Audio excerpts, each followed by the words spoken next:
সবাইকে এই চ্যানেলে স্বাগত। ভারতে বেকারত্ব বা আনএমপ্লয়মেন্ট নিয়ে সরকারের বিরুদ্ধে আন্দোলন, প্রতিবাদ, ধর্ণা এগুলো মাঝে মধ্যে লেগেই থাকে, কিন্তু সরকারের পাবলিশ করা রেকর্ড অনুযায়ী এই বেকারত্বের পরিমাণ খুবই কম, মাত্র 3%। ফলে স্বাভাবিকভাবেই বোঝা যায় যে সরকারের পাবলিশ করা রেকর্ডের সাথে বাস্তব সিচুয়েশনের একটা বিস্তর পার্থক্য রয়েছে। তো কেন এই পার্থক্য, সেদিকে না হয় নাই গেলাম। সে কথা বলতে গেলে শুধুমাত্র একজন আরেকজনের ঘাড়ে দোষ চাপানো ছাড়া আর কিছুই হবে না। তবে সরকার এই যে 3% আনএমপ্লয়মেন্ট বা বেকারত্বের কথা বলছে, সেটা কিভাবে আসে এই বিষয়টা বোঝাতে পারি। আর আজকের ভিডিওতে আমরা এটাই বুঝিয়ে দেবো। তো ভিডিওটা একটু ধৈর্য ধরে দেখো, ভারতের বেকারত্ব সম্পর্কে অলমোস্ট সমস্ত ডাউট ক্লিয়ার হয়ে যাবে। তো ভারতে কিভাবে এই বেকারত্বের হার ক্যালকুলেশন হয় সেই বিষয়ে যাওয়ার আগে আমি একটু ক্যালকুলেশনের হিস্ট্রি বলি। ভারতে বেকারত্বের হার নির্ণয় করা হয় 1950 সাল থেকে। একটি মন্ত্রণালয় বা মিনিস্ট্রি ছিল ministry of statistics and programme implementation, অর্থাৎ MOSPI, যেটা এখনো পর্যন্ত রয়েছে। আর 1950 সালের সময় এই মিনিস্ট্রির আন্ডারে একটি ডিপার্টমেন্ট ছিল NSSO, অর্থাৎ national sample survey office.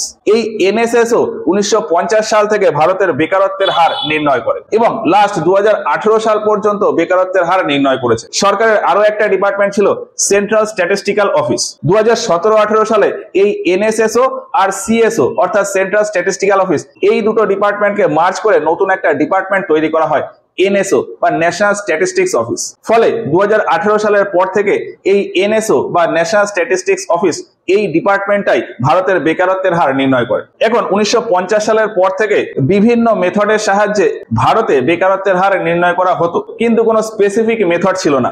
Specific কোনো মেথড আইডেন্টিফাই করার জন্য 1973 সালে একটা কমিটি তৈরি করা হয়, ভাগবতী কমিটি। এই ভাগবতী কমিটি 1973 সালে 3টে মেথড বলে ভারতের বেকারত্বের হার নির্ণয় করার জন্য: principal and subsidiary status, current weekly status আর কারেন্ট ডেইলি স্ট্যাটাস।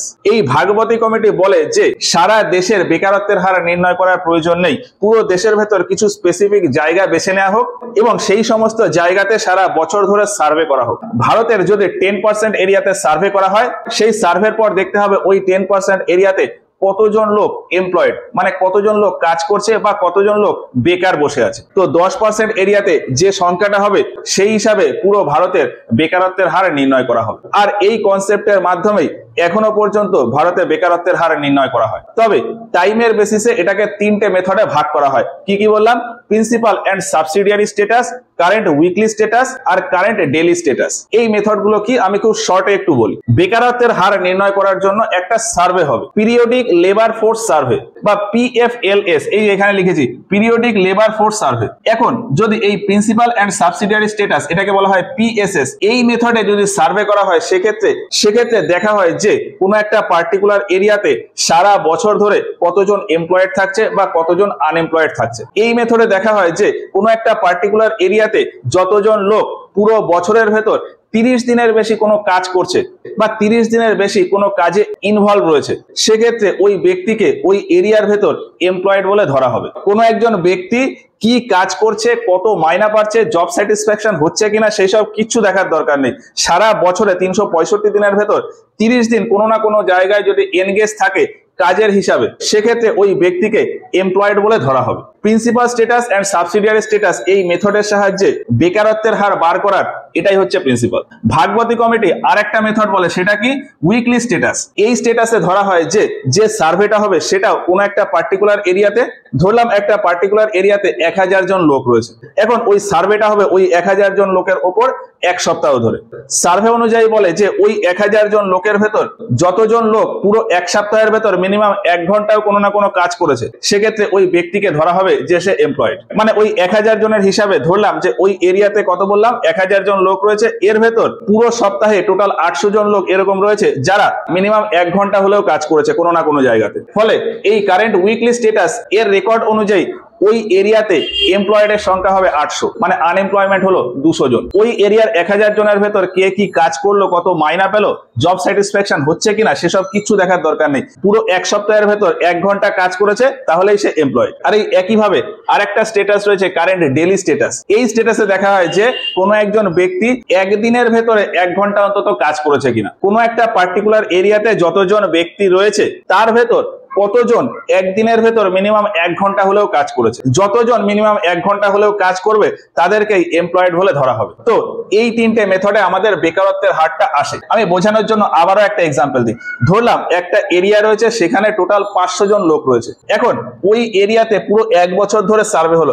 1 বছর ধরে সার্ভে হয়ে দেখা গেল যে ওই 500 জনের ভেতর 400 জন লোক এরকম আছে যারা 30 দিনের বেশি কাজ করে, আর বাকি যে 100 জন তারা পুরো বছরের ভেতর 30 দিনের কম কাজ করে। কিছু লোক কাজ করেই না, আর কিছু লোক 30 দিনের কম কাজ করে। সেই হিসাবে টোটাল 100 জন রয়েছে। তো সেই হিসাবে ওই এরিয়ার বেকারত্বের হার হয়ে যাবে 100/500, মানে 20%। এটা হলো এই usual principal and subsidiary status এই মেথডে। Usual principal and subsidiary status এর শর্ট ফর্ম হলো ইউপিএসএস, যেটাকে বর্তমানে বলা হয় PS+SS, অর্থাৎ principal status and subsidiary status. তো এটা হলো। এবার ওই এরিয়াতেই যদি কারেন্ট উইকলি স্ট্যাটাসের হিসাবে দেখা হয়, সেক্ষেত্রে দেখা গেল যে ওই 500 জনের ভেতর 450 জন এরকম আছে যারা পুরো সপ্তাহের ভেতর মিনিমাম 1 ঘন্টা হলেও কাজ করে, আর বাকি যে 50 জন আছে সেই 50 জন কোনো কাজই করে না বা পুরো সপ্তাহ মিলিয়ে 1 ঘন্টাও কাজ করে না। তো সেক্ষেত্রে ওই এরিয়ার বেকারত্বের হার হলো 50/500, মানে 10%। আর কারেন্ট ডেইলি স্ট্যাটাসের হিসাবেও ঠিক তাই। ওই 500 জনের ভেতর দেখা গেল যে 300 জন এরকম আছে যারা দিনের ভেতর মিনিমাম 1 ঘন্টা কাজ করে। তার মানে 200 লোক এরকম আছে যারা দিনে 1 ঘন্টাও কাজ করে না। তো সেই হিসাবে বেকারত্বের হার 200/500, মানে প্রায় 40%। এই হলো এই তিনটে মেথড। বর্তমানে এই PS+SS, মানে principal status and subsidiary status এই মেথডে, আর CWS অর্থাৎ কারেন্ট উইকলি স্ট্যাটাস এই মেথডে দুটো বেকারত্বের হার নির্ণয় হয়ে আসে। পাবলিকের সামনে, মানে সবার সামনে যে হারটা প্রকাশ করা হয় সেটা হলো এই PS+SS, অর্থাৎ principal status and subsidiary status এই ভিত্তিতে যে বেকারত্বের হার নির্ণয় হয়ে আসে সেইটা। এবারে আসি কিভাবে এই ক্যালকুলেশন হয়। তো ক্যালকুলেশন হওয়ার জন্য আমাদেরকে একটা টাইম লিমিট সেট করে দিতে হয়। ফাইন্যান্সিয়াল ইয়ার যেরকম হয় 1 এপ্রিল থেকে 31 মার্চ পর্যন্ত, এমপ্লয়মেন্টের ডেটা রেকর্ড করার জন্য এই ইয়ারটা শুরু হয় 1 জুলাই থেকে। কোনো এক বছরের 1 জুলাই থেকে পরের বছরের 30 জুন পর্যন্ত এই টাইমটাতে টোটাল বেকারত্বের হার নির্ণয় করা হয়।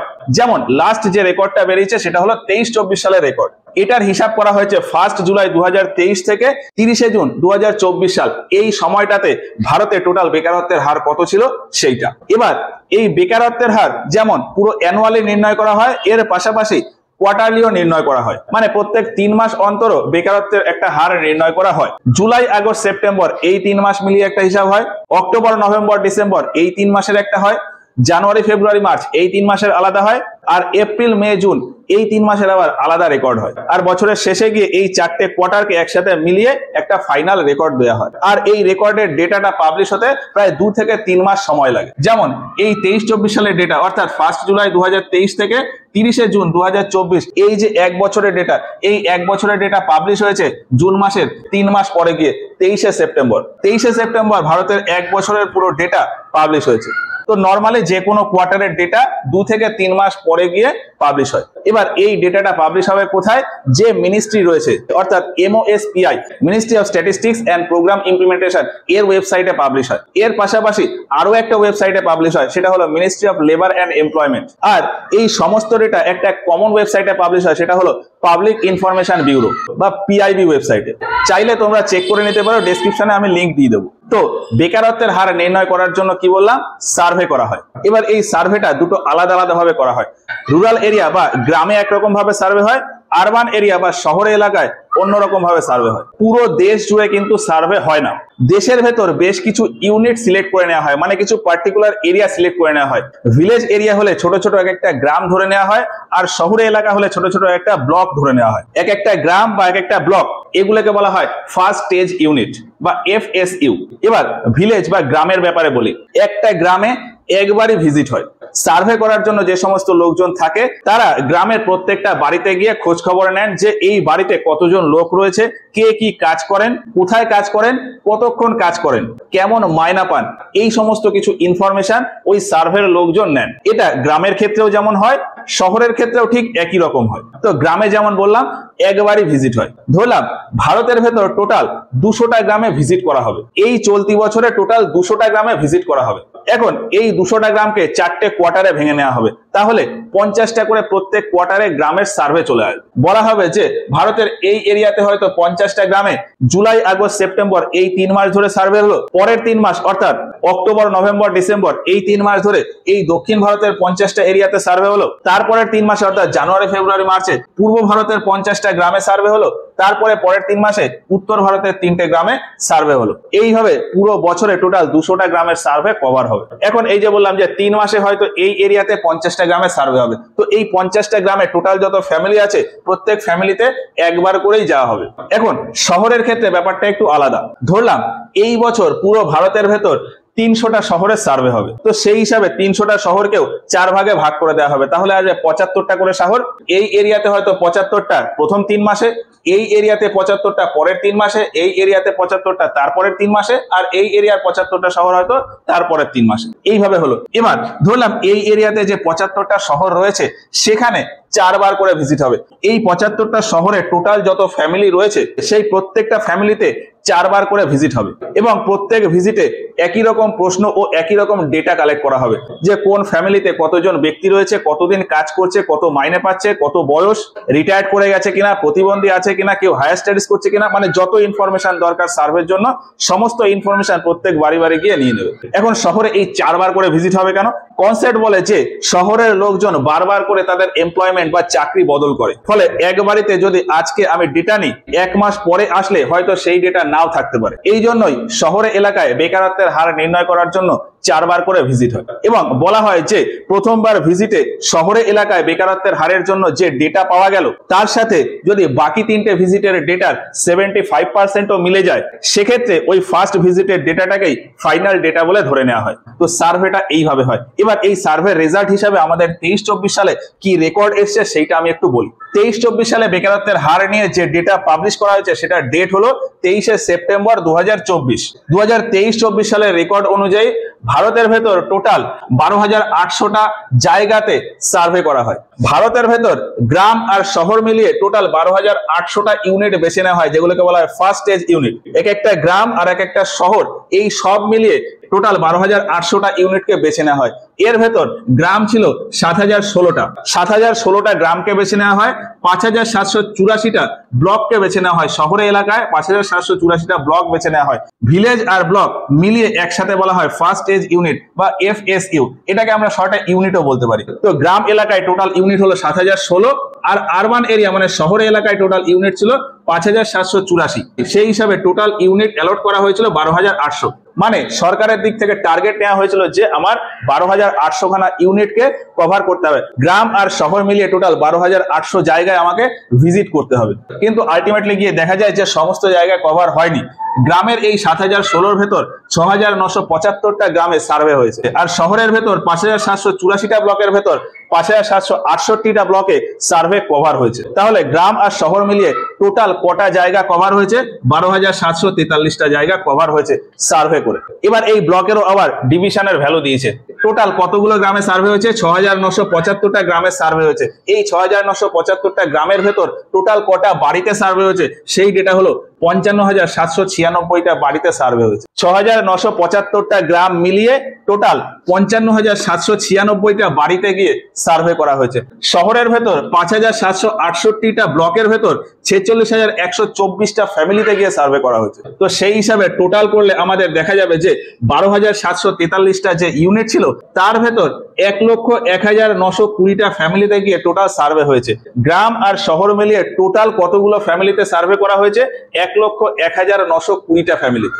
এখন এই প্রত্যেক ফ্যামিলিতে অন অ্যান এভারেজ 4-5 জন করে লোকজন থাকে। তো সেই হিসাবে গ্রামে টোটাল যত ফ্যামিলি সার্ভে হয়েছে অর্থাৎ 55,796টা ফ্যামিলি, এই এতগুলো ফ্যামিলিতে টোটাল 2,42,546 জন লোকের রেকর্ড পাওয়া গেছে। কি বললাম? গ্রামের মোট 55,796টা ফ্যামিলিতে টোটাল পপুলেশন বা লোক সংখ্যা হলো 2,42,546 জন। ঠিক একইভাবে শহরে এলাকায় 46,124টা ফ্যামিলিতে টোটাল লোক সংখ্যা বা পপুলেশন হলো 1,75,613 জন। এই সমস্ত ডেটা সরকার পাবলিশ করেছে। তো গ্রাম হলো শহর হলো সেই হিসাবে তাহলে টোটাল ফ্যামিলি কত ছিল? 1,01,920। এই এতগুলো ফ্যামিলিতে টোটাল লোক সংখ্যা হলো 4,18,159 জন। তাহলে বেকারত্বের হার নির্ণয় করার জন্য যে সার্ভে করা হয়েছে তাতে টোটাল পপুলেশন ধরা হয়েছে কত? গ্রামে 2,42,546 জন, শহর এলাকায় 1,75,613 জন, আর সব মিলিয়ে টোটাল পপুলেশন 4,18,159 জন। এখন বেকারত্বের হার নির্ণয় করার জন্য আমাকে দেখতে হবে যে এই পপুলেশনের ভেতরে কতজন লেবার ফোর্স আছে আর কতজন ওয়ার্কিং ফোর্স আছে। তো সেই হিসাবে একটা ডেটা সরকার পাবলিশ করেছে। এই পপুলেশনের ভেতরে সরকার পাবলিশ করেছে যে গ্রামে টোটাল লোক সংখ্যা কত বললাম? 2,42,546। এর ভেতর 15 বছরের বেশি বয়সী লোক সংখ্যা হলো 1,80,793 জন। কি বললাম? গ্রামের টোটাল 2,42,546 জনের ভেতর 1,80,793 জনের বয়স 15 বছরের বেশি। তো সেই হিসাবে 15 বছরের বেশি পপুলেশন কত? 74.5%। শহরের ক্ষেত্রে ডেটাটা কত? শহরের ক্ষেত্রে টোটাল 1,75,663 এত জনের ভেতর 1,38,980 জন তারা 15 বছরের বেশি বয়সী। সেই হিসাবে পার্সেন্টেজ কত? 79.1%। আর গ্রাম শহর মিলিয়ে টোটাল পপুলেশন কত বললাম? 4,18,159। এর ভেতর 15 বছরের বেশি বয়সী হলো 3,19,733। এই ডেটাটা হলো প্রায় 76.5%। তো লোকজনের ডেটা হিসাবে এই পর্যন্ত ডেটা সরকারের তরফ থেকে দেওয়া হয়েছে। এখন এর পরে এক্সাক্ট কতজন লেবার ফোর্স আছে, কতজন ওয়ার্কিং ফোর্স আছে, আর কতজন আনএমপ্লয়মেন্ট রয়েছে, বা যারা ওই এক্সেপশন ক্যাটাগরিতে ছিল অর্থাৎ কতজন রিটায়ার্ড পার্সন আছে, কতজন ডিসেবলড পার্সন আছে, কতজন হায়ার এডুকেশনে রয়েছে, এই নিয়ে এক্সাক্ট ডেটা কিন্তু সরকার পাবলিশ করেন। এর জায়গায় সরকার পার্সেন্টেজ দিয়েছে। কি পার্সেন্টেজ দিয়েছে? লেবার ফোর্সের পার্সেন্টেজ দিয়েছে। সরকার ডেটা দিয়েছে যে রুরাল এরিয়া মানে গ্রাম এলাকাতে লেবার ফোর্সের পার্সেন্টেজ হলো 63.7%। মানে একটা গ্রামে যদি 1000 জন লোক থাকে তার ভেতর 637 জন লোক কাজ করতে পারে।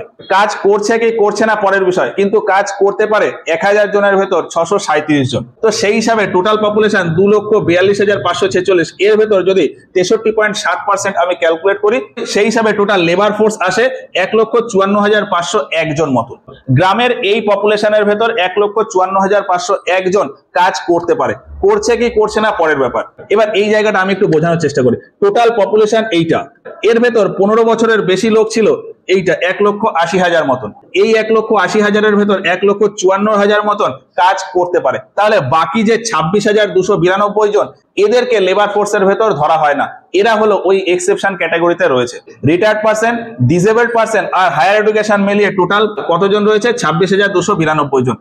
গ্রামের 2,42,546 জন এর ভেতরে রিটায়ার্ড বা ডিসেবলড বা হায়ার এডুকেশন সব মিলিয়ে টোটাল 26,292 জন রয়েছে। এবার শহরের ক্ষেত্রে যদি আমি ভ্যালু দেখি, শহরে টোটাল পপুলেশন 1,75,613। এর ভেতর সরকারের ডেটা অনুযায়ী লেবার ফোর্স হলো 52%। মানে সংখ্যাটা কত হবে?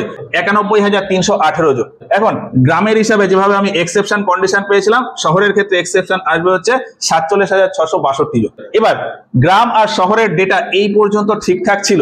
সরকারের ডেটা অনুযায়ী লেবার ফোর্স গ্রামে 1,54,501 জন আর শহরে 91,318 জন। তাহলে গ্রাম আর শহর মিলিয়ে টোটাল লেবার ফোর্স কত হবে? টোটাল লেবার ফোর্স হবে 2,45,819 জন। এই জায়গাটা একটুখানি বুঝতে হবে। গ্রাম এলাকায় লেবার ফোর্স ছিল 1,54,501 জন, শহর এলাকায় ছিল 91,318 জন। তাহলে টোটাল লেবার ফোর্স কত? 2,45,819 জন। এটা মোটামুটি টোটাল পপুলেশনের প্রায় 56% মতন আসে। কিন্তু সরকারি রেকর্ড অনুযায়ী এই পার্সেন্টেজটা দিয়েছে 60%, 60.1%। সরকার এই ডেটাটা কিভাবে নিল এটা আমার জানা নেই, বা অন্য কোনো জায়গা থেকে আমি কালেক্টও করতে পারিনি। কিন্তু সরকারের ডেটা হচ্ছে 60.1%। মানে এই হিসাবে লেবার ফোর্সের ডেটা কত? লেবার ফোর্সের ডেটা হলো 2,51,313 জন। আমরা এই ডেটা আর এই ডেটা দিয়ে টোটাল ক্যালকুলেশন করছিলাম 2,45,000 মতন, কিন্তু সরকারের ডেটা অনুযায়ী এই ডেটাটা হলো 2,51,000 মতন। এই যে 6,000 জনের ডেটা মিসম্যাচ হচ্ছে, এর জন্যই আনএমপ্লয়মেন্ট রেট কিছুটা ভ্যারি করে যায়। কিভাবে করে এক এক করে আসি। তো লেবার ফোর্সের ডেটাটা পেলাম। এবারে যদি আমি ওয়ার্কিং ফোর্স দেখি, ওয়ার্কিং ফোর্স বলতে বোঝায় যে টোটাল পপুলেশনের ভেতর কতজন কাজের ভেতর ইনভলভ রয়েছে। তো সরকারি ডেটা অনুযায়ী টোটাল পপুলেশনের গ্রামে টোটাল পপুলেশনের 62.1% কোনো না কোনো কাজে রয়েছে, অর্থাৎ ওয়ার্কিং ফোর্স। তো সেই হিসাবে টোটাল ভ্যালুটা আসে 1,50,621 জন। আর এই ডেটাটাই শহর এলাকায় কত?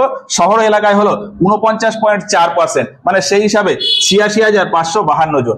গ্রামে টোটাল পপুলেশনের ভেতর 1,50,621 জন কোনো না কোনো কাজ করছে, অর্থাৎ ওয়ার্কিং ফোর্স। আর শহরে এলাকায় টোটাল পপুলেশনের ভেতর 86,752 জন কোনো না কোনো কাজে রয়েছে, অর্থাৎ ওয়ার্কিং ফোর্স। এখন শহর আর গ্রামের এই দুটো ডেটাকে যোগ করে দিলে কত আসে? 2,37,373 জন।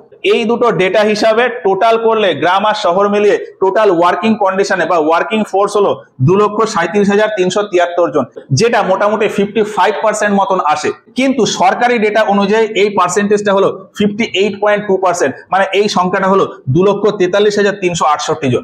এই দিকে রেকর্ড অনুযায়ী যোগ করলে টোটাল ওয়ার্কিং কন্ডিশনে রয়েছে 2,37,000 মতন, কিন্তু সরকারের দেওয়া রেকর্ড অনুযায়ী 2,43,000 মতন ওয়ার্কিং কন্ডিশনে রয়েছে। এখন এইখানেই আমাদের আনএমপ্লয়মেন্ট রেটে পার্থক্য চলে আসবে। আনএমপ্লয়মেন্ট পার্সেন্ট কতগুলো হয়? লেবার ফোর্সের থেকে যদি আমি ওয়ার্কিং ফোর্স বাদ দিয়ে দিই, আগের ক্লাসে ফর্মুলা কিভাবে আসে বলেছিলাম, লেবার ফোর্স যতজন থাকবে তার থেকে যদি আমি ওয়ার্কিং ফোর্স বাদ দিয়ে দিই তাহলে আমি আনএমপ্লয়েড পার্সেন্ট পেয়ে যাবো, মানে কতজন আমার কোনো কাজই করছে না। তো সেই হিসাবে গ্রামে টোটাল আনএমপ্লয়মেন্ট পার্সেন্ট কত হবে? লেবার ফোর্স 1,54,501, এখান থেকে যদি আমি 1,50,621 এটাকে বাদ দিয়ে দিই তাহলে আসে আমার 3,880 জন। এখন আনএমপ্লয়মেন্ট টোটাল পার্সেন্ট কত পেলাম? গ্রামে 3,880 জন। এবার আনএমপ্লয়মেন্ট রেটের ফর্মুলা কি? এই যে আনএমপ্লয়মেন্ট রেট হলো unemployed percent by labour force, তার মানে 3,880 বাই যদি এই লেবার ফোর্সটা করি আর তার সাথে যদি 100 গুণ করে দিই আমাদের পার্সেন্টেজ আসে 2.5% মতো, যেটা সরকারি ডেটা দেওয়া আছে তার সাথে সেম। এই হিসাব অনুযায়ী গ্রামে টোটাল বেকারের সংখ্যা 3,880, আর সেই হিসাবে বেকারত্বের হার এসছে 2.5%, এটা ফাইন। শহরের ক্ষেত্রে যদি বলি, লেবার ফোর্স হলো 91,318, ওয়ার্কিং ফোর্স 86,752, লেবার ফোর্স থেকে ওয়ার্কিং ফোর্স বাদ দিলে আসবে 4,566 জন। এখন শহরের ক্ষেত্রে যদি আমি আনএমপ্লয়মেন্ট রেট বা বেকারত্বের হার বার করতে চাই তাহলে এই আনএমপ্লয়েড পার্সেন্ট বাই এই লেবার ফোর্স ইনটু 100 করলে আমার পার্সেন্টেজ আসবে 5.1% মতো, যেটা সরকারের ডেটার সাথে মোটামুটি ম্যাচ খেয়ে যায়। কিন্তু প্রবলেমটা হয়ে যায় টোটাল ডেটাতে গিয়ে। আমরা যদি আনএমপ্লয়মেন্ট বা বেকারের সংখ্যা গ্রাম আর শহর মিলিয়ে টোটাল করি তাহলে আসে 8,446 জন, আর লেবার ফোর্স টোটাল যদি করি 2,45,819 জন। এই হিসাবে যদি আমি বেকারত্বের হার বার করি তাহলে 8,446 বাই 2,45,819 ইন্টু 100, এটা করলে আসে 3.4% মতো। কিন্তু সরকারের দেওয়া রেকর্ড অনুযায়ী আনএমপ্লয়মেন্টের হার হলো 3.2%। সেটা কোথা থেকে আসে? সেটা হলো যে এই ডেটাটা সরকার অন্যভাবে পাবলিশ করেছে, এই ডেটাটাও সরকার অন্যভাবে পাবলিশ করেছে। এই দুটো ডেটা নিয়ে যদি আমি আনএমপ্লয়মেন্ট বার করি সেক্ষেত্রে আমার 3.2% মতন আসে। তো এই হচ্ছে টোটাল ক্যালকুলেশন। এইভাবে ওভারঅল ভারতের বেকারত্বের হার সেটাকে পাবলিশ করা হয়। এবার এইখানে আমাদের কত এলো? 3.2 বা আমাদের হিসাব মতন 3.4%। তার মানে বেকারত্বের হার খুব কম। কিন্তু আদৌ কি বাস্তবের সাথে এই সংখ্যাটা মেলে? বাস্তবের সাথে কিন্তু মেলে না। কিন্তু সরকার এই রকম ডেটা পায় কিভাবে? একদম শুরুতে যেমন বললাম যে সরকার এই যে বিভিন্ন মেথডের সাহায্যে মেজার করে।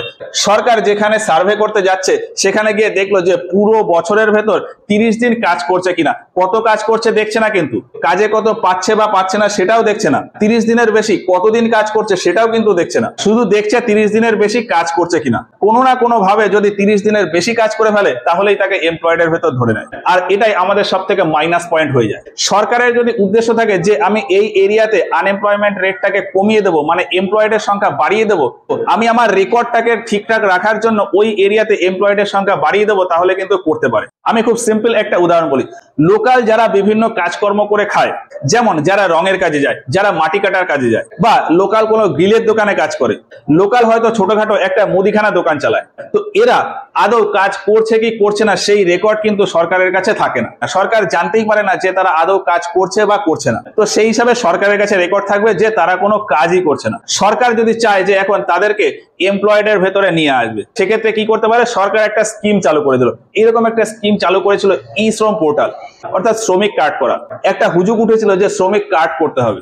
এই শ্রমিক কার্ড করতে গিয়ে একজন মানুষকে কিছু ডেটা দিতে হয়েছে, যেমন তার নাম, আধার কার্ড, আর সে কি কাজ করে, কতক্ষণ কাজ করে, কতদিন কাজ করে। এখন সেই ডেটা হিসাবে সে হয়তো দিল যে বছরে তার 200 দিন কাজ হয়, বা সপ্তাহে তার 3 ঘন্টা করে কাজ হয়। এখন সরকারের রেকর্ড অনুযায়ী এই যে এই স্ট্যাটাসে কি বলে, সপ্তাহের ভেতর 1 ঘন্টা কাজ হলেও সে এমপ্লয়েড। এই স্ট্যাটাস অনুযায়ী বছরের ভেতর 30 দিন কাজ করলেই সে এমপ্লয়েড। এখন ওই ব্যক্তি মাটি কেটে বা ওই মুদিখানার দোকান দিয়ে কত ইনকাম করছে বা কত খরচ করছে, তার কত থাকছে, সেসব কিন্তু কোনো ডেটাই দরকার নেই। সরকার শুধু জেনে গেল যে এই নাম, এই আধার কার্ড দিয়ে 30 দিনের বেশি কাজ করছে, মানে সে এমপ্লয়েড। তাহলে সরকার একটা স্কিম চালিয়ে যাদের ডেটা ছিল না তাদের ডেটা পেয়ে গেল, আর এই ডেটাটাই এই ক্যালকুলেশনের ভেতরে লাগিয়ে দিল। ফলে এই আনএমপ্লয়মেন্টের ডেটা, এই ভ্যালুটা কিন্তু কমে গেল। সরকার এইরকম প্রচুর স্কিম মাঝে মধ্যে নিয়ে আসে, যার ফলে আমাদের রেকর্ড সরকারের কাছে অটোমেটিক্যালি চলে যায় যে আমরা কোনো না কোনো কাজে রয়েছি। যেমন একটা স্কিমের নাম বলি, পিএম মুদ্রা যোজনা। এই যোজনার দরুন কোনো একজন ব্যক্তি তার ছোটখাটো ব্যবসা খোলার জন্য ব্যাংক থেকে লোন নিতে পারে। এখন ব্যাংক থেকে লোন নিতে গেলে ব্যাংকে আমাকে আমার ইনফরমেশন দিতে হবে যে আমি কিসের জন্য লোন নেব। এখন মুদ্রা যোজনার জন্য লোন তুললে সেখানে আমাকে বলতেই হবে যে আমি কোনো না কোনো ব্যবসা করব। এখন আমি ব্যবসা করব, আমার আধার কার্ডের নাম্বার হিসাবে স্টোর হয়ে গেল যে আমি ব্যবসা করছি, তার মানে আমি এমপ্লয়েড। এখন আমি ওই টাকাটা নিয়ে ব্যবসা করলাম কি করলাম না সেটা কিন্তু সরকার দেখতেও যাবে না। আমি লোন নিলাম, আমার বছরের মাথায় বা মাসের মাথায় গিয়ে টাকা শোধ দিয়ে দিলে হলো। তাহলে ব্যাংকের ওই টাকা পরিশোধ হয়ে গেল, সরকারের কাছে রেকর্ড থাকলো যে আমার একটা ব্যবসা রয়েছে, তার মানে আমি এমপ্লয়েড। দেশের ভেতরে এইরকম আরো একটা যোজনা রয়েছে, বিশেষ করে মহিলাদের জন্য মহিলা কয়ের যোজনা। পশ্চিমবঙ্গে রয়েছে মহিলা সমৃদ্ধি যোজনা, এইসব। আর ছেলেদের জন্য বিভিন্ন রকম স্কিম রয়েছে, যেমন প্রধানমন্ত্রী বিশ্বকর্মা স্কিম, প্রধানমন্ত্রী স্বনিধি স্কিম, আত্মনির্ভর ভারত, স্টার্ট আপ ইন্ডিয়া। এই সবই কি লোন দেওয়ার মাধ্যমে তাদের এমপ্লয়মেন্টের ডেটা সরকারের কাছে থেকে যাওয়া। এবার এই ক্যালকুলেশনের 2-3টে টার্ম আমি হয়তো বলিনি, সেটা একটু বলে রাখি। বেকারত্বের হার ক্যালকুলেট করতে গিয়ে আমাদের 3টে টার্ম আসে, যদিও এগুলো বলেছি কিন্তু স্পেসিফিক টার্মটা বলিনি। এই যে লেবার ফোর্স কত পার্সেন্ট আছে, লেবার ফোর্স কত পার্সেন্ট আছে তার স্পেসিফিক নাম হলো লেবার ফোর্স পার্টিসিপেশন রেশিও বা LFPR। টোটাল পপুলেশনের ভেতর কতজন ওয়ার্কিং রয়েছে সেই পার্সেন্টেজটাকে বলা হয় ওয়ার্কিং পপুলেশন রেশিও। এই প্রত্যেকটাই পার্সেন্টেজে হিসাব হয়, কিন্তু নাম বিভিন্ন রকম। যেমন working population ratio, working population ratio বা WPR বলতে কি বোঝায়, টোটাল কতজন ওয়ার্কিং ফোর্স আছে বাই টোটাল পপুলেশন ইনটু 100%। আর আনএমপ্লয়মেন্ট রেট তো বললাম যে টোটাল আনএমপ্লয়েড পার্সেন্ট যত হবে বাই লেবার ফোর্স যতজন আছে ইনটু 100%। তো এই হচ্ছে আনএমপ্লয়মেন্ট নিয়ে ওভারঅল ইন্ডিয়ার ফিগার। এবার যেমনটা বললাম যে প্রিভিয়াস ইয়ারের কিছু প্রশ্ন আছে, সেটা এই ভিডিওতে আর বললাম না। এর পরের টপিক রয়েছে পভার্টি। পভার্টি কভার করে একসাথে আনএমপ্লয়মেন্ট আর পভার্টি দিয়ে প্রিভিয়াস ইয়ারের যত প্রশ্ন আছে সেইগুলো সব বলে দেবো। তো আনএমপ্লয়মেন্ট নিয়ে ওভারঅল সমস্ত বিষয় আশা করি বোঝা গেল। ভিডিওটা ভালো লাগলে একটা লাইক করো। এই পুরো বিষয়টাতে যদি কোথাও কোনো ডাউট বা কনফিউশন থেকে থাকে সেগুলো আমাদেরকে কমেন্টে জানিও। তো আজকের মতো ক্লাসটা এখানে শেষ করছি, দেখা হচ্ছে এর পরের ক্লাসে গিয়ে পভার্টি নিয়ে।